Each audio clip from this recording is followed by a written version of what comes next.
भारत एक बार फिर बना सोने की चिड़िया। ब्रिटेन से हुई 100 टन सोने की घर वापसी।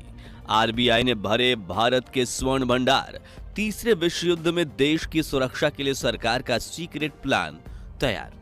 आज से 3 दशक पहले साल 1991 भारत के इतिहास का वो दौर जब सरकार को मजबूरी में देश का सोना विदेशी बैंकों में गिरवी रखना पड़ा था। आजादी के बाद मुश्किल से अपने पैरों पर खड़े हुए भारत की आर्थिक स्थिति चरमरा चुकी थी। पिछले 10 सालों में देश ने पहले इंदिरा गांधी और फिर राजीव गांधी जैसे 2 बड़े प्रधानमंत्री को खोया था।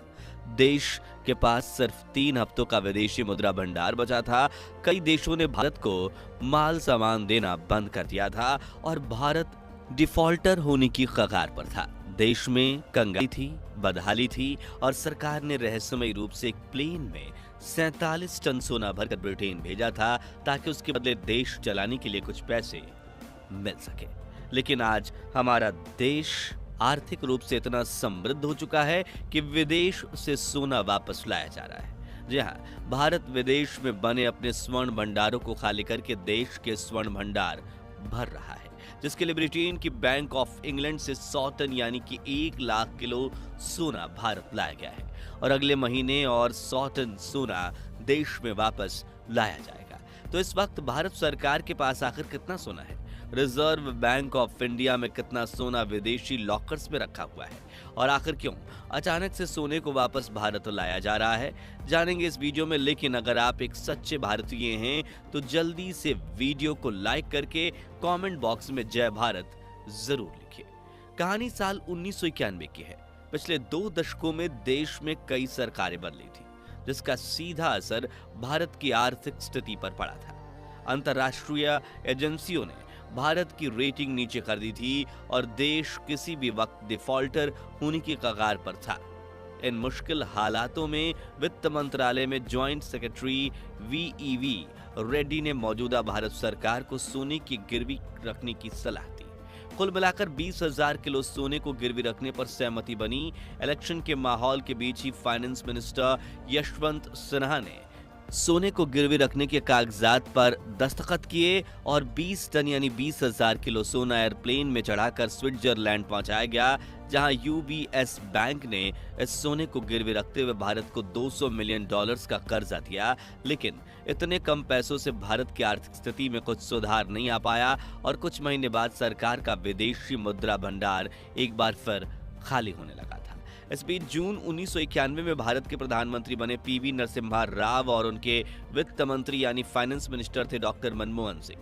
नई सरकार के पास दिवालिया हो रहे देश को बचाने की चुनौती थी। ऐसे में एक बार फिर सोना गिरवी रखने की नौबत आई और इस बार ब्रिटेन की बैंक ऑफ इंग्लैंड के पास 47 टन सोना गिरवी रखा गया, जिसके बदले $400 मिलियन का कर्जा लिया गया। हालांकि सरकार ने साल भर में ही कर्जा चुकाकर अपना गिरवी रखा सोना वापस ले लिया था। हालांकि उस वक्त भारत को मजबूरी में ब्रिटेन के पास सोना गिरवी रखना पड़ा था, लेकिन अब हमारे देश पूरे गर्व से अपना सोना देश में वापस लेकर आ रहा है। दरअसल ब्रिटेन की बैंक ऑफ इंग्लैंड के पास दुनिया का दूसरा सबसे बड़ा सुरक्षित गोल्ड वॉल्ट है, जहां भारत आजादी से लेकर आज तक अपना सोना स्टोर करता रखता है, जिसके बदले में रखरखाव की लागत और लॉकर चार्जेस देता है। लेकिन इस वक्त पूरी दुनिया में जंग के हालात बने हुए हैं। रूस ने नाटो के मुख्य देशों पर कभी भी हमला करने की धमकी दे दी है। वर्ल्ड वॉर 3 की आवाज अब ज्यादा सुनाई दे रही है और एक दूसरे पर भड़के देश न्यूक्लियर शब्द का भी प्रयोग कर रहे हैं।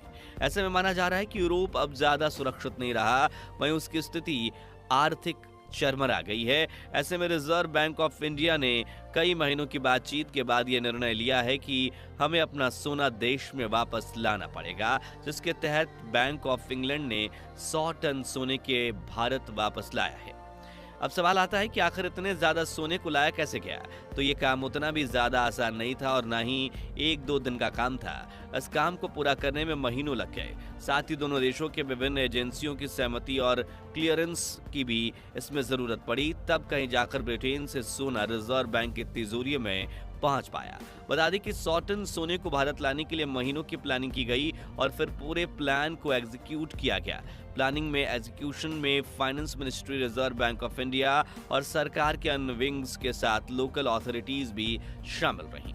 और बिना किसी को भनक लगे अथॉरिटीज ने सोने को एक स्पेशल एयरक्राफ्ट के जरिए मुंबई एयरपोर्ट पर पहुंचाया, जहां से सोने को मुंबई के मिंट रोड और नागपुर में आरबीआई के पुराने दफ्तर में पहुंचाया गया। इन इमारतों में सरकार ने काफी मजबूत गोल्ड वॉल्ट बना रखा है, जिसमें सोना रखा गया है। दोस्तों, आपको जानकर गर्व होगा कि भारत को आजादी मिले सिर्फ 75 साल हुए हैं, लेकिन फिर भी हमारे पास दुनिया का 9वां सबसे बड़ा स्वर्ण भंडार है। जी हाँ, रिजर्व बैंक ऑफ इंडिया दुनिया की उन चुनिंदा बैंक्स में से एक है जो पिछले एक दशक में भरपूर मात्रा में सोना खरीद पाई है। साल 2019 में भारत के पास करीब 618 टन सोना था, जो कि साल 2021 में बढ़कर 695 टन हो गया, जिसके बाद साल 2023 में सोने का भंडार 794 टन पहुंच गया और इस वक्त भारत के पास कुल 824 टन सोना है, जिसमें से कुल 514 टन सोना विदेशों में जमा है, जिसमें से 100 टन सोने को वापस लाया गया है और अगले महीने तक और 100 टन सोना बैंक ऑफ इंग्लैंड की तिजोरियों से निकलकर भारत में आरबीआई की तिजोरियों तक पहुंचाया जाएगा। साथियों, सिर्फ रिजर्व बैंक ऑफ इंडिया ही नहीं बल्कि सोना हर भारतीय के दिल के करीब है। इसका अंदाजा आप इसी बात से लगा सकते हैं कि भारतीयों के घरों में कुल 25,000 टन से भी ज्यादा सोना है, जिसकी वैल्यू कई समृद्ध देशों की जीडीपी से भी ज्यादा है। यहाँ तक कि रिजर्व बैंक ऑफ इंडिया ने जिस 100 टन सोने की घर वापसी कराई है, उसकी कीमत लगभग 800 करोड़ डॉलर्स है, जो दुनिया के 30 देशों की जीडीपी से ज्यादा है, जिसमें मालदीव्स और फिजी जैसे देश शामिल हैं। और इतनी भारी मात्रा में सोने को वापस लाना देश की अर्थव्यवस्था की मजबूती और आत्मविश्वास को दर्शाता है। आपको बता दें कि सोने को भारत लाना 2024 में रिजर्व बैंक ऑफ इंडिया का दूसरा बड़ा कारनामा है, क्योंकि करीब एक हफ्ते पहले ही सिर्फ एक साल में 2.11 लाख करोड़ का डिविडेंड देकर रिजर्व बैंक ने भारत सरकार की जेब भर दी थी और इतिहास रच दिया था। ऐसे में भारतीयों की पहली पसंद यानी सोने की घर वापसी की खबर सुनकर चारों तरफ खुशी का माहौल फैल गया है। हर तरफ रिजर्व बैंक ऑफ इंडिया की तारीफ की जा रही है। खैर, अगर हम जियोपॉलिटिक्स के नजरिए से देखें तो भी आरबीआई का यह निर्णय बिल्कुल सही बैठ रहा है, क्योंकि एक तरफ इजराइल और फिलिस्तीन के बीच भी जंग चल रही है, जिसमें ईरान और यमन जैसे खाड़ी देश भी शामिल हो रहे हैं। वहीं दूसरी तरफ पिछले 2 सालों में रशिया और यूक्रेन के बीच महायुद्ध चल रहा है, जिसमें पुतिन की ताकत के सामने नाटो भी कमजोर पड़ता दिख रहा है। इसके अलावा भारत का सोना यूनाइटेड किंगडम के जिस देश इंग्लैंड में पड़ा था, उस देश की भी आर्थिक स्थिति कमजोर हो रही है और रूस ने वहां भी हमला करने की धमकी दे दी है। ऐसे में कई एक्सपर्ट्स का मानना है कि अगर ऐसा ही चलता रहा तो वर्ल्ड वॉर 3 की शुरुआत हो जाएगी और जंग के माहौल में अपनी संपत्ति को वापस देश में लाना भारत के लिए काफी कठिन साबित होता। इसलिए कई वित्तीय विशेषज्ञों की भी राय यही थी कि आरबीआई के इस डिसीजन को जमकर उन्होंने तारीफ की है। साथियों, इस वक्त भारत हर मायनों में दुनिया से आगे निकल रहा है, फिर चाहे वो जीडीपी हो, डिफेंस की ताकत हो या फिर स्वर्ण भंडार। और आने वाले 30 सालों में भारत अमेरिका और चीन के बाद दुनिया की तीसरी महाशक्ति बन जाएगा। आज भारत के पास टेक्नोलॉजी, यूथ है, मजबूत सरकार है और बेहतरीन विदेश नीति है और ग्लोबल लेवल पे काफी ज्यादा सम्मान है। ऐसे में यह कहना गलत नहीं होगा कि भविष्य में भारत पूरी दुनिया पर राज करेगा, क्योंकि भारत से पहले आने वाले दुनिया के टॉप 3 देश अपनी राह से भटक गए हैं। जहां रूस, नाटो और यूक्रेन से जंग में पीछे नहीं हट रहा, वहीं अमेरिका भी जंग में एक तरफ यूक्रेन और दूसरी तरफ इजराइल का साथ दे रहा है और अमेरिका की पॉलिटिकल कंडीशन भी कुछ ज्यादा अच्छी नहीं है। इसके अलावा चीन ने तो अपने इतने दुश्मन बना लिए हैं कि अब कोई देश चीन के साथ व्यापार नहीं करना चाहता, बल्कि उन्हें भारत का साथ चाहिए।